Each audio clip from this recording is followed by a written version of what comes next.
2 రోజుల క్రితం రేవంత్ రెడ్డి గారు నేను చంద్రబాబు నాయుడు గారితో క్లోజ్ డోర్లో మీటింగ్లో కూర్చొని ఆయనకు చెప్పాను, రాయలసీమ ఎత్తిపోతల పథకాన్ని ఆపమని చెప్పాను, అందువల్లనే ఆగిపోయిందని ఒక ప్రకటన చేశాను. అదేవిధంగానే అంతకుముందు కూడా కేసీఆర్ పార్టీ అంటే టీఆర్ఎస్ పార్టీ వాళ్ళు మేమే దీన్ని కోర్టుకు పోయి ఎత్తిపోతల పథకాన్ని మేము ఆపామన్నారు.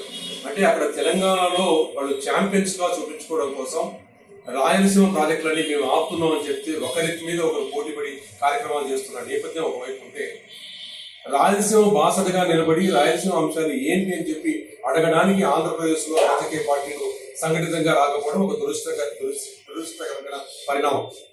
ఇదే సందర్భంలోనే నిన్న రేవంత్ రెడ్డి గారు మాట్లాడిన మాటలపైన కానీ, అంతకుముందు కేసీఆర్ గారు బేసిన్లు లేవు, బేసిజాలు లేవు అంటూ మనం నీళ్లు పంచుకుందాం అని చెప్పుకుంటున్న సందర్భంలో వాళ్ళు కూడా క్లోజ్ డోర్లో కూర్చొని మాట్లాడుకున్నామని చెప్తున్నారు. ఈ రోజు రేవంత్ రెడ్డి గారు ఈ విషయాలు చెప్పిన తర్వాత మేము క్లోజ్ డోర్లో కూర్చున్న తర్వాత ఒక అంశం అయితే స్పష్టంగా బయటకు వస్తుంది.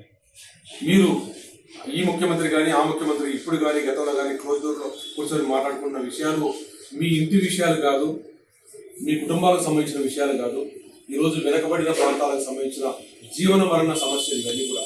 ఈ సమస్యల మీద చాలా ట్రాన్స్పరెన్సీ అవసరం. మీరు ఇళ్లలో కూర్చొని మీ ఇంటి విషయాలుగా మాట్లాడుతున్న విషయాలు కాదనేది మీకు రాజకీయం గొప్పగా చేస్తున్న మీకంతా కొత్తగా చెప్పాల్సిన అవసరం లేదు.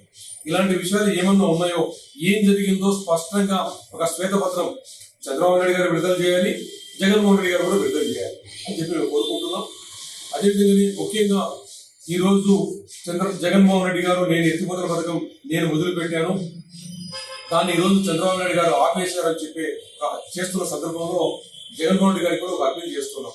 సార్, మీ తండ్రి గారు పోతిరెడ్డిపాడును 44,000 క్యూసెక్లు వెడల్పు చేస్తూ, ఎస్ఆర్ఎంసీని వెడల్పు చేస్తూ, మనకిచర్ల క్రాస్ రెగ్యులేటర్ కూడా వెడల్పు చేసిన లక్ష్యము 30 రోజుల్లో 120 టీమ్స్ నీళ్లు తీసుకోవడానికి అని చెప్పి చేశారు ఆ పథకాన్ని. ఆయన చనిపోయిన తర్వాత ఉన్న కిరణ్ కుమార్ రెడ్డి గారి ప్రభుత్వం అక్కడికి ఆపేసింది. తర్వాత వచ్చిన చంద్రబాబు నాయుడు గారు కూడా దాని గురించి పట్టించుకోలేదు.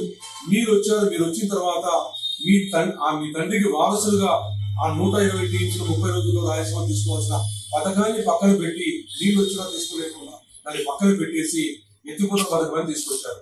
ఎత్తిపోతల పథకం వల్ల కొంత స్వల్ప ప్రయోజనాలు ఉంటాయి, కానీ గణనీయమైన ప్రయోజనాలు ఉండేది 30 రోజుల్లో 120 టీమ్స్ తీసుకోవాల్సిన నిర్మాణాలను పూర్తి చేయడం. ఆ అంశాలను పట్టించుకోకుండా పక్కన పెట్టిన నేపథ్యం మీ దగ్గర కనబడుతూ ఉంది. మీరు దాన్ని తీసుకొచ్చిన సందర్భంలో ఎన్జిటిలో కోర్టు అబ్జెక్షన్స్ వచ్చి ఆపేశారు, దాని నిర్మాణం ఆపేశారు మీరు. తర్వాత 2024లో చెప్తున్నారు ఈరోజు అధికారులు, ఒక టీమ్స్ ని డ్రింకింగ్ వాటర్ తీసుకోవడానికి మనకేమి ఎన్జిటి పర్యావరణ అనుమతులు అవసరం లేదు, ఆ కార్యక్రమం చేయొచ్చు అని చెప్పి ప్రభుత్వం నుండి అనుమతులు వస్తే జరుగుతున్న నేపథ్యంలో మేము దిగిపోయామని మీరు చెప్తున్నారు. అది ఎంత వాస్తవమో ఆ విషయాలన్నీ కూడా ప్రభుత్వం నుండి వచ్చిన అన్ని కూడా బయట పెట్టాలని చెప్పి మేము కోరుకుంటున్నాం. మరి చంద్రబాబు నాయుడు గారు ఏమో ఈ రోజు వాళ్ళ పార్టీ నుండి చేస్తున్నారు. ఇది జగన్మోహన్ రెడ్డి గారి టైంలో 2020లో ఆగిపోయింది, 4 సంవత్సరాలు పక్కన ఉన్నారని. అది 4 సంవత్సరాలు పక్కన ఉండడం అయితే కాదు, 2021లో కూడా మీరు దీనికి అప్రూవల్స్ తీసుకోండి, దాన్ని ఆపమని మీరు పర్యావరణ పరంగా అనుమతులు తెచ్చుకొని చేసుకోండి అని చెప్పిన సందర్భంలో వాళ్ళు పనులు చేస్తూనే పోయారు. 2022లో ఎప్పుడో ఆపేశారు. అక్కడ కంపెనీ పోయినప్పుడు చాలా వరకు నిర్మాణాలు పూర్తయ్యాయి. ఈరోజు ఒక టీఎంసీతో నీళ్లు తీసుకోవడానికి అనుమతులు ఉన్న నేపథ్యంలో చంద్రబాబు నాయుడు గారు దాన్ని కొనసాగించే అవకాశం ఉంది. దాని మీద ఆయన స్పష్టత ఇవ్వాలని కోరుకుంటున్నాం. ఇదే సందర్భంలోనే ఎన్టీ రామారావు గారు ఏదైతే తెలుగంగ ప్రాజెక్టు తీసుకొచ్చారో, ఆ ప్రాజెక్టు ద్వారా 29 టీఎంసీల నీళ్లతో కర్నూలు జిల్లాలో, కడప జిల్లాలో నీళ్లు పారవలసిన అవసరం ఉంటే 45 సంవత్సరాల తర్వాత కూడా ఎనుగోడు రిజర్వాయర్ దాటి బ్రహ్మసాగర్కు నీళ్లు పోవడం లేదు. 2,75,000 ఎకరాలకు నీళ్లు పారవలసి ఉంటే 30,000 ఎకరాలకు కూడా పంట కాలువల ద్వారా నీళ్లు పారే పరిస్థితి లేదు. మిగిలిన ఒక 30,000-40,000 ఎకరాలకు లిఫ్ట్ చేసుకొని పారుకుంటున్నారు. ఆ నిర్మాణాలు పూర్తి చేయకుండా మనకచర్ల దగ్గరికి ఈరోజు 44,000 క్యూసెక్లకు వచ్చే నీళ్లు రాజశేఖర్ గారు ఏం చేశారో, ఆ నిర్మాణాల ద్వారా ఎస్ఆర్బీసీకి కానీ, జిఎన్ఎస్ఎస్ కానీ, గండికోట ద్వారా మేము పైడిపాలానికి నీళ్లు ఇచ్చామని చెప్పుకుంటున్నాం. చంద్రబాబు నాయుడు గారు పైడిపాలెం ద్వారా ఆ పంట పొలాలకు నీళ్లు చేరకుండా ఉన్నా, చిత్రావతి బ్యాలెన్సింగ్ రిజర్వాయర్కు నీళ్లు చేరకుండా ఉన్నా, ఆ పనులను ఏమి పట్టించుకోకుండా గోదావరి బనకచెర్ల ద్వారా ఇంకా అదనంగా నీళ్లు తీసుకొచ్చి మేము బనకచెర్లలో పోస్తాం, ఆ నీళ్లు ఇంకా కుందు ద్వారా వరదలకు తీసుకుపోయి వరద చేస్తామని చెప్పే మాటలు మీరు ఒకవైపు నుండి మీ ద్వారా మీతో ఉన్న పత్రికల ద్వారా ప్రచారం చేస్తున్నారు.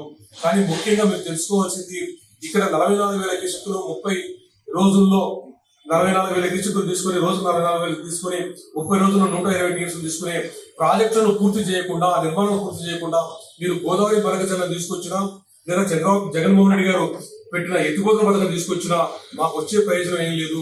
కుందులో వరదలు పోయి మా ప్రాంతాలు మునిగిపోవడం తప్పిస్తే ఏం లేదు. ఈ నేపథ్యంలో మీ ఇళ్లలో మరొకసారి చెప్తున్నాం, మీ ఇళ్లలో కూర్చొని మీరు మాట్లాడుకునే విషయాలు కాదు ఇది.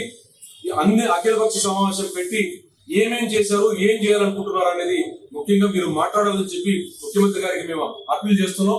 అదే సందర్భంలోనే జగన్మోహన్ రెడ్డి గారు కూడా ఆయన చేసిన ప్రాజెక్టులు ఏంటి, ఆయన ఉద్దేశాలు ఏంటి అని కూడా వివరించడానికి కూడా అందరినీ అఖిలపక్షాన్ని అన్ని పార్టీలు పిలువమని చెప్పండి.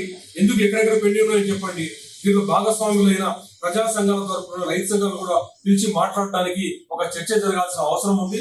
ఈ రోజు రాయలసీమ మీద పెద్ద ఎత్తున ఏ పార్టీ ఉన్నా కూడా తెలంగాణలో దాడి జరుగుతూ మనకున్న నీటి హక్కులు కూడా వినియోగించుకోవడానికి లేకుండా ఉన్న సందర్భంలో కూడా దీని గురించి ఏ రాజకీయ పార్టీలకు సరైన అవగాహన లేకపోవడం, మీరు వివరణ ఇవ్వకపోవడం వల్ల వాళ్ళు మాట్లాడుకుంటూ ఉంటున్న నేపథ్యంలో గత ప్రభుత్వంలో ఉన్న ముఖ్యమంత్రి గారు, ఈ ప్రభుత్వంలో ముఖ్యమంత్రి గారు విడివిడిగానైనా సరే అఖిలపక్ష సమావేశం ఏర్పాటు చేసి మీ స్టాండ్ ఎదురుగా చెబుతూ మా ద్వారా ప్రశ్నలను మీరు అందుకొని స్వేచ్ఛగా మా ప్రశ్నలు అందుకొని మాకు సమాధానం చెప్పే దిశగా కార్యక్రమాలను ఏర్పాటు చేయాలని చెప్పి మేము కోరుకుంటున్నాం. జై రాయలసీమ, జై రాయలసీమ.